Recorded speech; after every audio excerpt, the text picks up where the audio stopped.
Bapak dan Ibu, yang diajarkan hanya memelihara jenggot. Kalau orang itu ada bibit tumbuhnya jenggotnya, maka disunnahkan bagi dia untuk memeliharanya.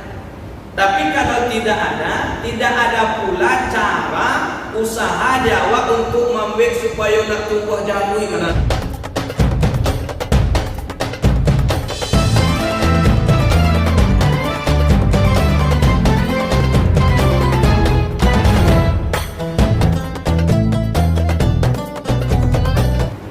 Assalamualaikum warahmatullahi wabarakatuh.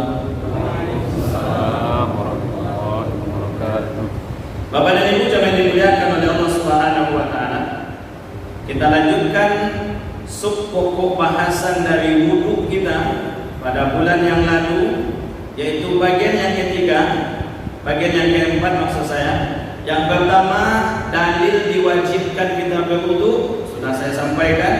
Yang kedua, keutamaan, keistimewaan orang-orang yang berwudu. Kemudian yang ketiga adalah rukun di dalam kita berwudu. Pada malam hari ini Bapak dan Ibu, insyaallah akan kita sampaikan tentang hal-hal yang disunnahkan di dalam kita berwudu. Hal-hal yang disunnahkan di dalam kita berwudu. Konsep orang-orang ulama fikih menyampaikan ada wajib, ada sunnah, ada mubah, ada makruh, ada haram. Kalau sunnah Bapak dan Ibu jangan dimuliakan oleh Allah Subhanahu wa taala, ada yang memahami bahwa kalau dikarajuan bapa halo, kalau ditinggalkan tidak berdosa. Ya. Tapi kalangan ulama fikih yang lain menyampaikan bahwa sunnah itu kalau kita di dalam beramal, berpahala kita kerjakan dan merasa rugi ketika kita meninggalkannya. Itu yang sunnah tadi. Jadi kalau kita beribadah ada yang sunnah kepada Ibu, maka merasa beruntunglah awak. Dan begitu sebaliknya, kalau nak kita karajokan dan sunnah itu di dalam kita beribadah, merasa rugilah awak. Dia tidak membatalkan suatu ibadah, tetapi ada sebuah nilai dari pelaksanaan yang sunnah tersebut bagi kita. Yang pertama Bapak dan Ibu jangan dimuliakan oleh Allah Subhanahu wa taala, sunnah di dalam kita berwudu. Yang pertama adalah membaca Bismillahirrahmanirrahim di saat kita akan memulai wudu. Dari hadis Rasulullah SAW yang diriwayatkan oleh Imam Ahmad, oleh Imam Abu Dawud dengan sanad yang dhaif, katanya bahwasanya la wudu'a liman lam yadhkur ismallahi alaihi. Tidaklah sempurna wudu seseorang yang tidak menyebut nama Allah padanya. Jadi tidaklah sempurna wudu kita Bapak dan Ibu kalau tidak kita awali dengan bismillah. Bolehkah kita beramal dengan hadis dhaif? Boleh. Tetapi bukan terhadap suatu perkara membatalkan yang diharamkan dan yang dihalalkan. Tetapi ketika ada hadis dhaif yang memotivasi kita fadailul a'mal untuk mengutamakan keutamaan kita dalam beramal, maka itu boleh. Kalangan ulama-ulama fikih menyampaikan beramal dengan hadis dhaif untuk memotivasi kita di dalam beramal, maka itu dibolehkan. Tetapi ketika ada hadis dhaif yang menyangkut tentang masalah halal dan haram, maka itu kita dilarang untuk berhujjah dengan hadis dhaif itu sendiri.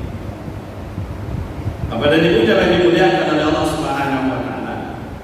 Yang pertama membaca bismillah. Maka dalam hadis riwayat yang lain pun disampaikan apabila suatu persoalan, suatu urusan tidak diawali dengan kalimat bismillahirrahmanirrahim, maka hilanglah keberkahan dari suatu urusan tersebut. Ini sering disampaikan oleh Ustaz Somad. Apabila suatu perbuatan tidak diawali dengan suatu bismillahirrahmanirrahim, maka terputus keberkahan dari perbuatan yang kita lakukan tersebut. Maka yang pertama, sunnah di dalam kita berwudu Bapak dan Ibu adalah membaca bismillahirrahmanirrahim. Kemudian yang kedua adalah membasuh dua telapak tangan terlebih dahulu sebanyak 3 kali sebelum kita memasukkan kedua tangan kita tersebut, telapak tangan kita itu ke dalam tempat air yang mungkin di dalam bejana. Ini apalagi yang diutamakan dari hadis Rasul disampaikan dalam Imam Bukhari dan Imam Muslim bahwasanya idza staiqaza ahadukum min naumihi fala yaghmis yadahu fil ina hatta yaghlisaha thalasan fa innahu la yadri aina matat yadu. Jika salah seorang di antara kamu bangun tidur, maka janganlah ia mencelupkan tangannya pada tempat air yang ada tempat air itu ketika kita bangun tidur, sehingga membasuhnya terlebih dahulu sebanyak 3 kali, karena ia tidak mengetahui di manakah tangannya berada di sewaktu di saat dia tidur. Jadi Bapak dan Ibu, kalau awak siap sinta lalu bangun tidur awak, jangan kita langsung mencelupkan tangan kita ke dalam tempat air yang ada bejana, kemudian kita cuci muka kita langsung pakai tangan itu, jangan. Tapi dalam hadis yang diriwayatkan oleh Imam Bukhari hadis yang ke-162 dan Imam Muslim hadis yang ke-278, dicuci tangan kita 3 kali terlebih dahulu. Hadis ini adalah hadis yang sahih. Karena awak tahu Bapak dan Ibu, sadang lalu awak tadi tangan aku tak terbang, tangan terbang tadi maka awak tak tahu maka hendaklah kita cuci tangan kita terlebih dahulu sebanyak 3 kali. Kemudian yang ketiga, sunnah di dalam kita berwudu itu adalah bersiwak. Laula an asyqa ala ummati la amartuhum bisiwak ma'a kulli wudu'in. Seandainya tidak memberatkan umatku, niscaya akan aku perintahkan kepada mereka supaya mereka bersiwak di setiap kali berwudu. Bapak dan Ibu jangan dimuliakan oleh Allah, kalau kita pulang haji dan umrah, itu kalau di tempat-tempat itu ziarah itu ada kayu-kayu siwak yang dijual 5 rial, dibungkus atau diikat pakai karet, kemudian ditawarkan ke kita. Kemudian kita bawa pulang.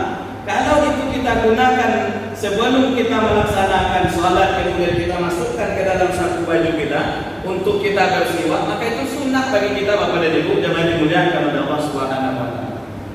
Tapi jangan sampai nanti kayu siwak yang dipakai tadi ketika pai barale aku sok gigi gitu, betul lah kemana langsung ya aku sok gigi itu aku buat. Itu sendiri yang kita lihat ketika kita sholat di belakang Imam Masjid Nabawi di Madinah, Bapak dan Ibu, 3 saf pertama, saf kedua, saf ketiga. Sebelum Pak Imam itu melihat ke jamaahnya untuk merapatkan, untuk menyempurnakan saf dan untuk berdiri kalau bagian jamaah yang masih duduk, Bapak dan Ibu jangan dimuliakan oleh Allah. Kemudian beliau lihat ke jamaah, kemudian beliau sampaikan, sempurnakan saf dan mari kita isi celah-celah yang kosong. Bapak Ibu jangan dimuliakan oleh Allah. Jadi kalau ada kita jamaah, ada celah yang kosong di depan kita, ketika kita sholat berjamaah maka kita isilah, karena shaf yang di depan itu lebih utama daripada shaf yang di belakang. Apalagi di waktu kita sholat Jumat, Bapak dan Ibu, isi dahulu kita datang yang lebih awal. Orang yang datang lebih awal di sholat Jumat itu sama berkorban dengan seekor onta, kata Rasul. Orang yang datang nomor 2 sama berkorban dengan seekor lembu. Orang yang datang ketiga sama berkorban dengan seekor kambing, sampai selanjutnya. Jadi usahakan ketika kita sholat Jumat jangan sampai kita terlambat, karena nanti kita akan ada nilai-nilai ibadah di dalamnya. Kemudian ketika kita sudah datang lebih dahulu, kita isi shaf yang di depan terlebih dahulu. Agar apa? Agar jamaah kita yang baru datang dia tidak lewat di samping kita atau melampaui bau kita, sehingga mengganggu kekhusyukan kita di dalam menunaikan ibadah sholat Jumat kita. Makanya kalau Imam Masjidil Haram dan Imam Masjid Nabawi itu disampaikannya wasutul halal, isi tempat-tempat yang kosong. Kenapa? Selalu ada jamaah yang sudah tawaf, ada kosong langsung dia masuk di situ. Bapak dan Ibu jangan dimuliakan oleh Allah. Kemudian beliau ambil kayu siwaknya, kemudian beliau gosok, beliau masukkan lagi, beliau pakai jubah salat. Dan inilah biasanya yang dilaksanakan oleh sahabat-sahabat kita, kawan-kawan kita dari tabligh, beliau melaksanakan seperti itu. Ini sampaikan seandainya tidak memberatkan. Tapi kalau saku baju dah ada dulu di mana kan disalin lah tadi ngawat atau merokok tu kan. Itulah candol bantu doang ada usaha. Kemudian yang keempat, sunnah di dalam kita berwudu Bapak dan Ibu sesudah bersiwak adalah berkumur-kumur. Idza tawadda'ta famadmid. Jika kamu berwudu, hendaklah kamu berkumur-kumur, yaitu menggerakkan air di dalam mulut dari satu sudut ke sudut yang lain, kemudian membuangnya arah ke sebelah kiri. Jadi kalau kotoran itu selalu kita buang ke sebelah kiri, bukan ke sebelah kanan, dan bukan ke punggung kawan. Nah, ini kadang-kadang kan ada pula anak-anak MDA. Kalau kita lihat, kalau kita sebagai guru MDA, kita lihat ketika berkumur berwudu dia berjejeran kawan tadi itu kan. Ada kumur, ada pun nyambinya yang subuh hilang basah kawan-kawan kan. Nanti kayak tanah-tanahnya pura-pura tak tahu sih. Jadi berkumur-kumur, membuang air setelah kita berkumur-kumur itu ada di sebelah kiri kita dan bukan kena kawan. Apalagi kawan kita berdekatan Bapak dan Ibu, jangan dimuliakan di suatu masjid atau musola, kawan kita berdekatan, inggo-inggo lo kawan kau jangan sampai kanai dari air kumur-kumur tadi. Pada zahirnya kita berkumur-kumur Bapak dan Ibu, tetapi kerana 5 kali sehari semalam kita berkumur-kumur, pada batinnya kita membersihkan dosa-dosa dan malakit di mulut itu. Setiap kita berwudu itu Bapak dan Ibu, kita membersihkan pada zahirnya anggota tubuh kita, tapi pada batinnya kita membersihkan nilai-nilai yang melekat di dalam anggota wudu kita. Maka orang yang selalu berwudu Bapak dan Ibu, dia bicaranya baik, melihatnya baik, tingkah laku dan perbuatannya baik. Inilah esensial, pokok dan intisari di dalam kita berwudu. Sunnah di dalam kita berwudu yang kelima adalah istinsyaq. Istinsyaq, Bapak dan Ibu jangan dimuliakan oleh Allah Subhanahu wa taala, adalah menghirup air ke hidung kemudian membuangnya. Wa balligh fil istinsyaq illa an takuna shaiman. Lakukanlah secara maksimal di dalam menghirup air ke hidung kecuali jika kamu sedang berpuasa. Hadis yang diriwayatkan oleh Imam Ahmad, Abu Dawud dan At-Tirmizi. Jadi kalau kita dalam keadaan berpuasa, ada salah mungkin kita istinsyaq atau memasukkan air ke hidung tadi. Sesudah kita masukkan air ke hidung, kemudian kita kaluan balik. Jadi ditelan, kalau ditelan pingsan orang itu. Kadang-kadang ada orang sudahnya masukkan air ke hidung, tapi nak kaluan balik, pingsan langsung situ sekali. Bahawa pingsannya kok, iyo kecil saja ini, iyo istinsyaq mentah. Dia sampai mati doh ada bagamu. Makanya ada istisma, dikeluarkan lagi air itu kedua. Istinsyaq dihirup kemudian dikeluarkan air itu lagi. Makanya Bapak dan Ibu, insya-Allah oksigen yang kita hirup melalui buah lubang hidung kita ini yang sampai ke saluran pernapasan kita, dia akan bersih. Ini kata orang kesehatan. Bapak dan Ibu jangan dimuliakan oleh Allah. Makanya besok ketika di kampung-kampung dulu ketika kita mandi di batang air, kemudian kita menyilam, mungkin tak sama awak masuk air ke hidung, langsung gak berubah situ. Tapi setelah itu terasa segar dia awak udara dan kita hidup. Maka lakukanlah ini kata Rasulullah SAW. Tetapi kecuali jika kamu sedang berpuasa. Apalagi kalau hari ini awak sedang puasa di dirimu, awak acuh istighfar, acuh nampak istinsyaq. Rupanya minum air itu. Sambil istinsyaq dan minum air. Berarti kok ada kecurangan. Kelima, yang keenam, Bapak dan Ibu dapat dimuliakan oleh Allah, sunnah di dalam berwudu adalah menyela-nyela jenggot. Ini bagi yang punya jenggot. Berdasarkan perkataan Ammar bin Yasir, menyela-nyela jenggot pernah dianggap sebagai perbuatan yang dilakukan oleh Rasulullah SAW. Wa ma yamna'uni wa laqad ra'aitu Rasulullah yukhallilu lihyatahu. Tidak ada sesuatu pun yang dapat menghalangiku, dan aku telah melihat Rasulullah menyela-nyela jenggotnya. Hadis yang diriwayatkan oleh Imam Ahmad dan At-Tirmizi. Bapak dan Ibu, yang diajarkan hanya memelihara jenggot. Kalau bibit tumbuhnya jenggotnya, maka disunnahkan bagi dia untuk memeliharanya. Tapi kalau tidak ada pula cara usaha dia awak untuk membuat supaya nak tumbuh jamui. Kadang-kadang membuatnya sepido sekoita, kadang-kadang digosokkan ke batu, alamang ngalupe, alamang ngaruyak, kan? Akan merusak ini. Dan orang yang punya jenggot dan menyalahkan orang yang tak berjenggot. Ang berjenggot malah tukang yang mama jangan. Habis itu wajib bisa dikorbankan. Orang yang tak berjenggot, orang yang berjenggot dan menyalahkan tak berjenggot. Ang boleh berjenggot, ang tak berjenggot tentu ada. Tak perlu. Kalau agama hanya menyampaikan bagi yang ada tumbuh bibit untuk tumbuh jenggotnya diajarkan, dianjurkan untuk memeliharanya. Kok kadang-kadang bapak dilubik supaya nak tumbuh, kadang-kadang ubik itu sampai 300.000. Aku punya lama rusak tak tumbuh. Bukan begitu agama mengajarkan. Tapi kalau ada silakan, kalau tidak ada ya tidak menjadi masalah. Dan jangan kita saling menyalahkan tentang persoalan itu. Bapak dan Ibu jangan dimuliakan oleh Allah Subhanahu Wa Taala. Kemudian yang ketujuh, sunnah di dalam berwudu adalah membasuh setiap anggota wudu sebanyak 3 kali. Yang wajibnya sekali, sedangkan sunnahnya 3 kali. Lebih dari 3 kali makruh. Boleh yang wajibnya sekali, yang sunnahnya 3 kali. Kalau lebih dari 3 kali, termasuk hal yang dimakruhkan di dalam berwudu. Apalagi lamun hanya memasuk wudu. Uanglah antri di belakang. Kawan panuh, awak mayu atau salah. Abah jadi mau airnya putar saja kadang-kadang. Jangan. Kenapa? Karena sedikit menggunakan air itu termasuk sunnah di dalam kita melaksanakan ibadah wudu kita. Bahkan Rasul berwudu hanya dengan 0,88 ml air, 68 ml air. Tidak sampai Rasul berwudu dengan 1 liter air. Begitu kita di dalam menggunakan. Jadi ketika kita berwudu, Bapak dan Ibu jangan dimuliakan oleh Allah Subhanahu Wa Taala.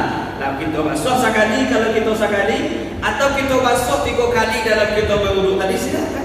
Tapi jangan sampai namun awak lapenya berwudu sehingga orang antri di belakang. Itu namanya ego kita. Apalagi Bapak dan Ibu, ketika kita antri di masjid di padang Arafah itu, Bapak dan Ibu, jangan ketika musim haji, ketika khutbah Arafah itu sampai 50-an orang antri di belakang untuk buang air itu. Kalau lama awak di dalam tokonya, pintunya, nak coba tepuk tangan, baru kau masuk, baru alat disuruhnya akan keluar. Begitu Bapak dan Ibu jangan dimuliakan oleh Allah. Apalagi kalau jawab, kalau mungkin kerana awak lain banyak, mungkin boleh jadilah. Tapi seandainya kita banyak, Bapak dan Ibu jangan dimuliakan oleh Allah. Orang antri di belakang, atau mungkin kita di dalam kamar mandi, disinilah nilai-nilai ibadah kita itu berfungsi. Awak memang sakit paru, lah siap awak rasanya orang pun sedang sakit paru, orang pun para dulu tampai itu. Jadi ibadah membangun bagaimana kita bisa merasakan apa yang bisa dirasakan oleh orang lain terhadap kita. Itu yang sesungguhnya hakikat daripada ibadah. Bapak dan Ibu, itu makanya kalau di awak di Minang namanya dulu cubikan kawah dulu sakidah, baru kan dicubikan ke orang atau dicubikan. Karena kalau awak ada mencubik, awak ada selesai orang dipraktekkan. Itu namanya kita tidak merasakan apa yang dirasakan oleh orang lain. Bapak dan Ibu jangan dimuliakan oleh Allah. Jadi wajibnya sekali, sunnahnya 3 kali, lebih dari 3 kali termasuk hal yang dimakruhkan di dalam kitab berwudu. Sunnah yang ke-8, Bapak dan Ibu jangan dimuliakan oleh Allah, mengusap 2 telinga kanan dan telinga kiri, bagian luar dengan jempol kita dan bagian dalam dengan telunjuk kita. Kita masukkan telunjuk kita kanan karena dia dilakukan oleh Rasulullah. Kemudian kita gosok di sini, air yang kita ambil tadi kita tumpahkan. Tapi jangan sampai air itu dimasukkan ke dalam telinga, apa tampunglah keranjang air keranjang telinga. Itulah masuk. Saya ikut kata sumber. Hendaknya hanya mengusap. Dan itu adalah termasuk sunnah di dalam kita berwudu. Bolehkah sejalan air rambut, air kepala dengan air telinga? Ulama Hanafi membolehkan dan dia hanya sekali. Tetapi ulama Syafi'i menyampaikan kalau air kepala 3 kali, kemudian air telinga kalau basuhnya, kalau nyusapnya telinganya, air yang baru, bima'in jadidin, dengan air yang baru kembali. Itu kalau dalam mazhab Syafi'i.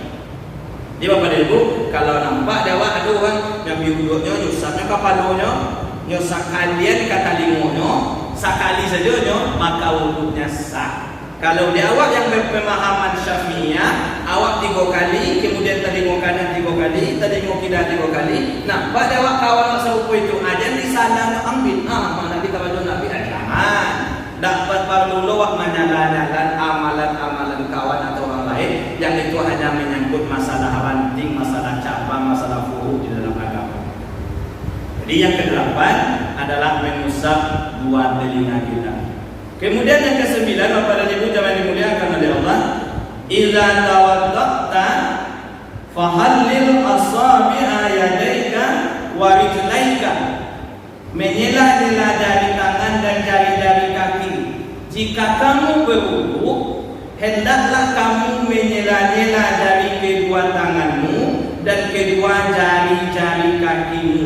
Hadis yang diriwayatkan oleh Imam At-Tirmizi, hadis yang ke-39 dalam kitab At-Tirmizi. Bapak dan Ibu jemaah dimuliakan oleh Allah Subhanahu wa taala, maka ketika kita membasuh tangan tadi, mulai dari ujung jari tangan sampai ke siku kita sela-sela dari mana tahu awak pulang dari parah di belakang rumah habis membarasian coklat awak, ada mungkin karena ikut di tai ayam atau tai itik di belakang, maka itulah gunanya awak menyelah-nyelah jari tangan atau jari kaki. Kau nak nampak awak rupanya sedang tasawuf awal, sedang tasawuf dan tasawuf, kau nampak hitam, kau apa bau, hanya cium saja sambil tasawuf tadi dekat. Akan menyebabkan kita tidak khusyuk lagi di dalam kita beribadah. Hendaklah ketika kita membasuh tangan kita dan membasuh kedua kaki kita sela jari tangan dan jari kaki kita. Hadis yang sahih dari Imam At-Tirmizi.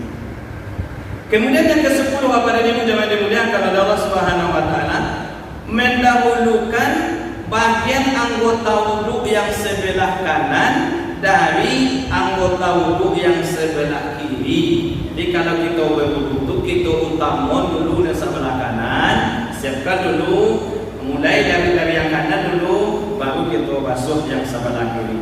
Idza tawadda'tum fabda'u bima yaminikum. Jika kamu berwudu, hendaklah kamu memulai mendahulukan dengan bagian anggota wudumu yang sebelah kanan.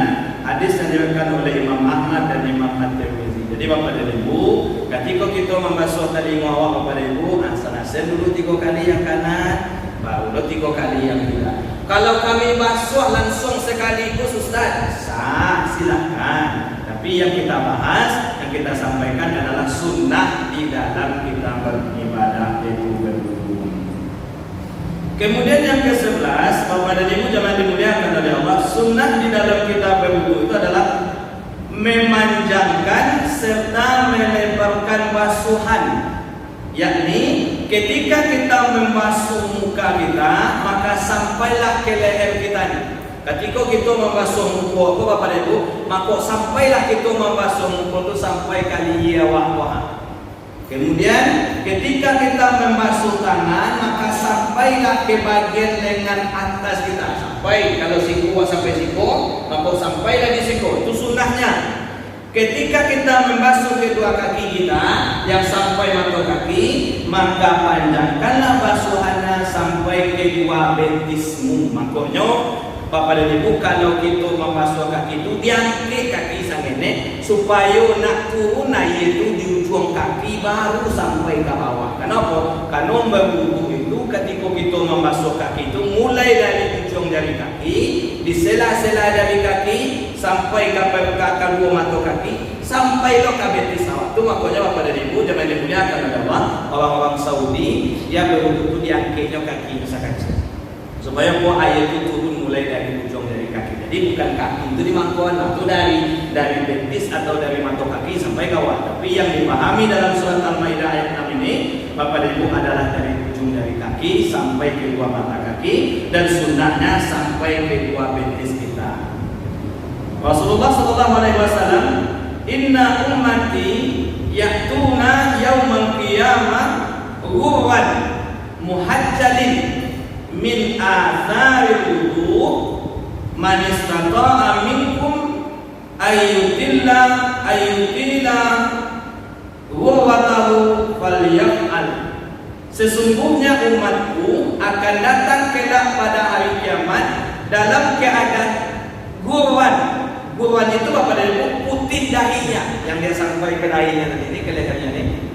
Gurwan kata Rasulullah, wa muhajjalin, dan putih kedua tangan dan kakinya karena bekas wudu. Barang siapa yang mampu memanjangkan basuhannya ketika berwudu, maka hendaklah dia melakukannya ini. Jadi melebar tadi ko melebihi anggota wudu tadi ko sampai ke pangkalangan, sampai ke baki hawa, sampai ke dahi ini, kata Rasulullah dalam hadis yang diriwayatkan oleh Imam Bukhari dan Imam Muslim. Hadis ini adalah hadis yang sahih, muttafaqun alaih dalam ilmu ulumul hadis. Bapak dan Ibu jangan dimuliakan oleh Allah, orang yang memanjangkan dan melebarkan basuhannya sampai ke dahinya, sampai ke pangkalangannya, kemudian sampai ke batinya. Itu burwan wa muhajjalin namanya. Bapak dan Ibu, umatku akan datang nanti di hari kiamat, orang-orang yang putih dahinya dan orang-orang yang muhajjalin, putih dua tangannya dan putih kedua kakinya. Bapak dan Ibu jangan dimuliakan oleh Allah, hadis ini adalah hadis yang sahih. Kalau kita mampu untuk melaksanakannya, maka hendaklah ya dikerjakan. Itu sunnah yang ke-11, memanjangkan dan melebarkan basuhannya. Kemudian yang ke-12, Bapak dan Ibu jangan dimuliakan oleh Allah Subhanahu wa taala, sunnah yang ke-12 itu mengusap kepala mulai dari bagian depan hingga ke bagian belakang, kemudian dibalikkan lagi ke depan. Anna Rasulullah sallallahu alaihi wasallam masaha ra'sahu bi yadayhi fa aqbala bihima wa adbar, bada'a bil muqaddami ra'si thumma zahaba bihima ila qafahu thumma raddahuma. Bahwasanya Rasulullah mengusap kepalanya dengan dua tangannya dan beliau membolak-balikkan keduanya, yaitu beliau mulai dengan bagian depan kepala, lalu beliau mengusap hingga ke tengkuknya, lalu beliau membolak-balikkan keduanya. Hadis yang sahih dalam kitab Bukhari nomor 185 dan dalam kitab Muslim 235. Jadi ketika kita membasuh kepala, Bapak dan Ibu, kita ambil air, kita buang bekas air kota nikolah yang kita mulai dari depan sampai ke belakang, kemudian kita balik ke depan. Bapak dan Ibu jangan dimuliakan oleh Allah. Itulah yang diajarkan oleh Rasulullah SAW. Sedangkan membasuh sebagian kepala, kalangan ulama Syafi'i mengatakan membolehkan. Dari mazhab Syafi'i membolehkan. Tapi yang lebih yang disampaikan oleh ulama fikih dari sunnah yang dilakukan oleh Rasul, membolak-balikkannya. Supaya apa? Supaya gak dingin situasi kapal doa. Mungkin kau tak lambat nasi dari bini awak, tapi selesai berbuat dingin kapal doa tadi. Aturan tak kancang sokok ke bini jadi lambat. Mungkin kau gak angin kapal doa, aku nomor 1, kau nomor 2, kau nomor 3, atau nomor 4 dalam tanggal 9 hari Rabu Desember kau. Ada awak berbeda pilihan. Mungkin dengan berbuat tu dingin awak. Awak sama kawan berbeda nomor pilihan, tapi kapal doa tetap dingin. Kau kadang-kadang kamu nak bahasa pun kawan dia berbeda nomor pilihan. Itu kan menjelang tanggal 9 Desember hari Rabu. Asal saya itu nak tahu kan? Lo kadang-kadang awak berbenturan dengan tetangga, bahkan suami istri yang mau nak menyambut. Suami pilihannya nomornya lain, istri lain. Anak mau panggil mama nak mengikuti papa atau abah panggil lo. Tak boleh, itu kan hak kebebasan masing-masing. Bapak Ibu coba dimuliakan. Maka dengan ketika kita berbuat kapalo nenangin ko tadi Bapak Ibu jadi salvo. Itulah cari baliho bener-bener lima kini Bapak Ibu. Jadi kalau pun pendukung suatu pasangan calon, dengan adanya situasi dengan selalu berbuat jadi dingin situasi berpolitika di mekanisme. Akulah gunanya kita berbudu Bapak Ibu dengan kita usah kapalo tadi. Maka Bapak Ibu jangan dimuliakan oleh Allah. Yang diajarkan oleh agama itu adalah mengusap kepala, bukan mengusap rambut. Karena kata-katanya adalah raksun. Raksun itu kepala, bukan sya'run. Kalau sya'run baru rambut. Sebab beko kalau dikatakan dengan sya'run, kalau orang nenggotah beko ada kayak basuhnya. Sya'run kan rambut. Jadi kalau ada orang yang nak berambut, mohon maaf Bapak Ibu kalau nak berambut. Jadi kalau kami nak berambut, kau ni kami basuh Ustaz. Makanya diajarkan dalam surat Al-Maidah ayat yang ke-6 itu adalah membasuh kepala. Pokoknya kalau kita tahalul mulai dari Safa dan Marwah lah 7 kali tiba di Marwah, uang tu botak. Jadi baca caranya kita tahalul lain, isyarat saja gesekkan pisau tadi sakacil di kepala itu tanduk, sahabat saja. Kalau dalam kita melaksanakan sa'i dari Bukit Safa dan Bukit Marwah. Begitu juga di dalam kita berwudu Bapak dan Ibu jangan dimuliakan oleh Allah Subhanahu wa taala. Kemudian yang ke-13, sunnah yang ke-13 di dalam kita berwudu adalah berdoa selesai kita berwudu menghadap ke kiblat, diangkat tangan. Tata cara berdoa dalam Imam Al-Ghazali dalam kitab Ihya Ulumuddin beliau menghadap ke kiblat kemudian diangkat tangan. Aku kadang-kadang ada nama doa ada tiap paruh lamu-lamu le tinggi kan. Dia doa imam boga panjang, doa ustaz boga panjang, permintaan jamaah ditampe rumah jamaah agak banyak, tentu sesuai permintaan. Anaknya meninggal, tentu Allah orang tua, tentu disampaikan doa tadi, tentu harus disampaikan syarat-syarat dalam berdoa. Kemudian aku permintaan tentu dibaca doanya, ada doa tentang itu 3 bagian, ada doa tentang itu 3 bagian, doa 6 tentu kadang-kadang nggak lamu, yo.